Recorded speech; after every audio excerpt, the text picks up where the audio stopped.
बलराम जी के बारे में भारत में कौन नहीं जानता। उनमें अत्यधिक बल होने के कारण ही उनका नाम बलराम पड़ा था। वह कृष्ण जी के बड़े भाई थे। आज उनके बारे में एक रोचक प्रसंग जानते हैं, जो कि ब्रह्म पुराण से लिया गया है। एक बार दुर्योधन की पुत्री लक्ष्मणा स्वयंवर में जा रही थी, तभी श्री कृष्ण और जाम्बती के पुत्र वीरवर सांब ने उसका शादी के लिए हरण कर लिया।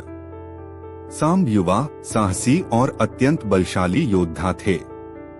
यह समाचार जब दुर्योधन और कौरवों को मिला तो वे अत्यंत क्रोधित हो गए। दुर्योधन ने कहा, सांब ने हमारे कुल की मर्यादा का अपमान किया है, इसे सहन नहीं किया जा सकता। दुर्योधन, कर्ण, भीष्म और द्रोण जैसे महायोद्धा अपने विशाल सैन्य बल के साथ सांब का पीछा करने के लिए निकले। सांब वीर थे, लेकिन अकेले। उन्होंने कौरवों के विशाल सैन्य बल का सामना किया और अपनी बहादुरी से युद्ध किया, लेकिन अंततः वे पराजित हो गए। कौरवों ने उन्हें बंदी बना लिया और हस्तिनापुर ले गए। सांब को कारागार में डाल दिया गया। इस घटना का समाचार जब द्वारका पहुंचा तो यादव वंश के समस्त राजा, मंत्री और योद्धा अत्यंत क्रोधित हो गए। यह यादवों की प्रतिष्ठा पर सीधा प्रहार था।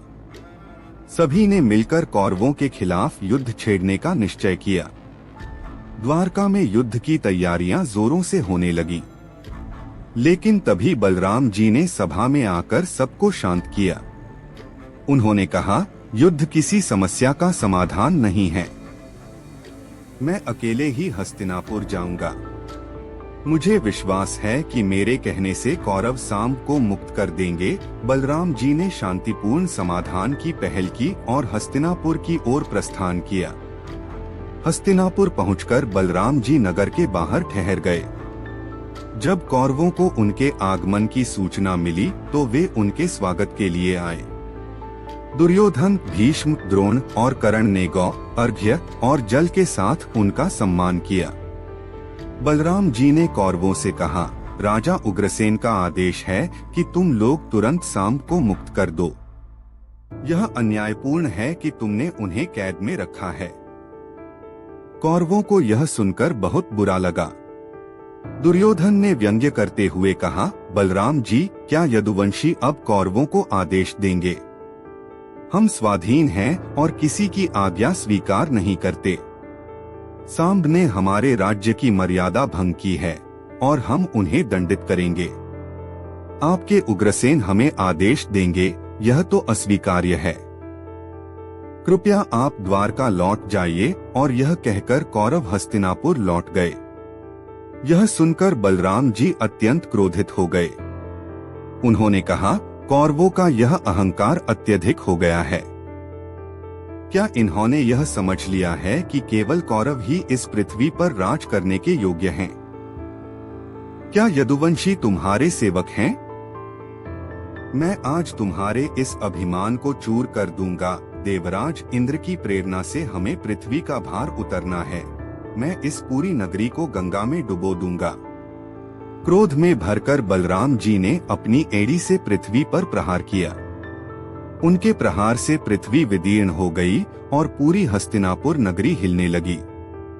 उन्होंने अपने हल को उठाकर हस्तिनापुर की चारदीवारी की जड़ में धंसाया और खींचना शुरू कर दिया। नगर डगमगाने लगा और हर ओर हाहाकार मच गया। यह देख कौरव भयभीत हो गए। वे बलराम जी के पास आए और हाथ जोड़कर क्षमा याचना करने लगे। दुर्योधन ने कहा, हे बलराम जी, हमसे बड़ी भूल हुई है, कृपया हमें क्षमा करें। हमने आपका प्रभाव नहीं समझा। सांब को हम तुरंत मुक्त करेंगे। कृपया हमारे नगर को नष्ट न करें। बलराम जी का क्रोध धीरे धीरे शांत हुआ। उन्होंने कहा, तुम लोगों का अहंकार तुम्हें ले डूबता। याद रखो, तुम्हारी शक्ति तुम्हारे अभिमान की नहीं, बल्कि सत्य और धर्म की सेवा में होनी चाहिए। कौरवों ने सांब और लक्ष्मणा को उनके समक्ष प्रस्तुत किया और भारी दहेज देकर उन्हें विदा किया। बलराम जी सांब और लक्ष्मणा को लेकर द्वारका लौट आए। इस प्रसंग से हम बलराम जी के बल का अंदाजा लगा सकते हैं कि वह कितने बलशाली योद्धा थे। अगर वीडियो पसंद आई तो इसे दूसरों के साथ साझा करें और ऐसी ही पौराणिक कथाओं के लिए हमारे साथ जुड़े रहें।